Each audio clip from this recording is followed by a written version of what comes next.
শয়তান কেন আমাদেরকে আয়াতুল কুরসি শিখিয়ে দিয়েছে তা জানতে হাদিসটি শুনুন। সাহাবী আবু হুরায়রা রাদিয়াল্লাহু তাআলা আনহু রমজান মাসের এক রাত্রে যাকাতের খাবার পাহারা দিচ্ছিলেন। সেই সময় শয়তান মানুষের রূপ ধারণ করে কিছু খাবার চুরি করতে আসে। আবু হুরায়রা তাকে চুরি করতে ধরে ফেলেন এবং শয়তান তার মুক্তি পাওয়ার জন্য বলেন সে খুব গরিব এবং অভাবী, সেজন্য সে খাবার চুরি করেছে।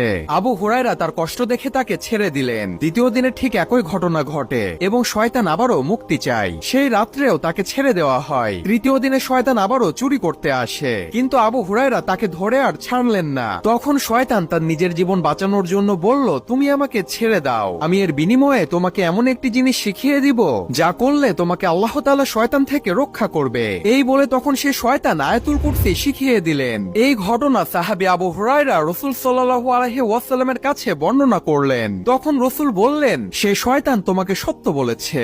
ইসলামিক ভিডিওর জন্য সাবস্ক্রাইব করুন।